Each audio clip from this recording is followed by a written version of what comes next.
Bien. Voilà, que Dieu soit béni. C'est une grâce de Dieu, encore une fois, qui m'est donné cette occasion de pouvoir vous partager un texte de la parole de Dieu. Nous vivons des temps compliqués, des temps difficiles, ce sont les temps de la fin. Et je pense que plus que jamais, on a besoin d'encourager le peuple de Dieu. Voilà ce que dira la Bible dans le livre de l'Apocalypse, au chapitre 3 et du verset 11. Il dira « Je viens bientôt. Retiens ce que tu as. » Que Dieu soit béni. Nous voyons l'urgence. Il dit « Je viens bientôt. » Il ne dit pas « Je viendrai, il manque du temps. » Il ne dit pas que nous avons le temps. Il ne dit pas que nous pouvons aller de droite et de gauche. Il dit « Je viens bientôt », c'est-à-dire un temps urgent, un temps prêt. Et il dit « Retiens ce que tu as. » Et mon frère, ma sœur, ce que nous avons de plus précieux, c'est le salut.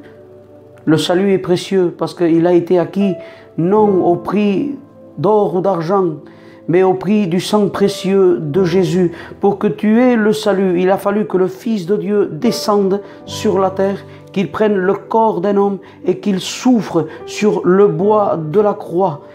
Il a souffert les crachats, il a souffert les coups, l'humiliation pour que nous puissions acquérir le salut.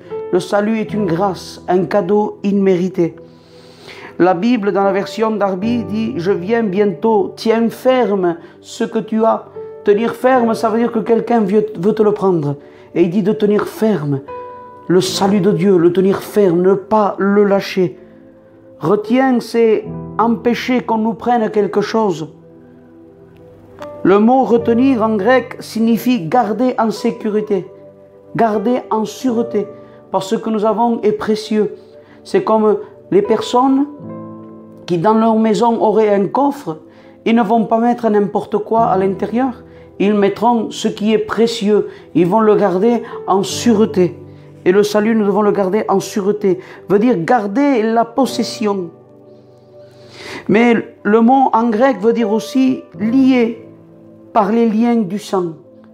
Et nous sommes liés à Dieu par les liens du sang de Jésus. Ils disent aussi être fermement attachés à quelqu'un. Et ce quelqu'un, c'est Jésus.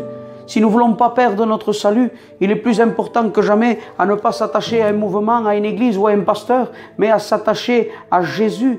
Nous devons aimer nos pasteurs, les respecter, les aider. Nous devons garder, aimer nos églises, mais avant tout, nous devons rester attachés à Jésus. Et aussi à quelqu'un, mais aussi à quelque chose. Et ce quelque chose, c'est la parole de Dieu. Nous devons être fermement attachés à sa parole, à ce que la Bible dit. La Bible dit que quand nous passons des mauvais moments, la Bible nous dit qu'il est avec nous tous les jours. Et c'est une parole que nous devons serrer ferme dans notre cœur. Un jour, un homme appelé Naboth va être confronté à une situation où le roi Akab voulait venir et prendre ce qu'il avait reçu par héritage, une vigne. Et il dit que ce roi voulait user de son autorité. C'était un roi. Et un roi a l'habitude qu'on lui obéisse, qu'on lui donne ce qu'il nous demande. Mais à la surprise de ce roi, quand il demande la vigne à Naboth, Naboth lui répond que non, qu'il ne veut pas vendre l'héritage qu'il a reçu. Il est mort sans donner, sans vendre l'héritage qu'il a reçu.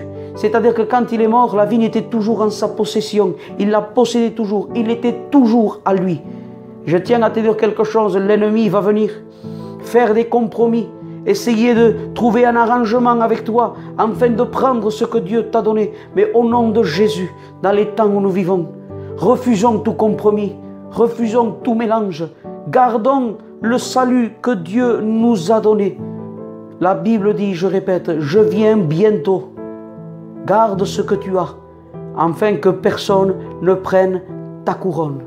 Que Dieu vous bénisse et je vous dis shalom à tous.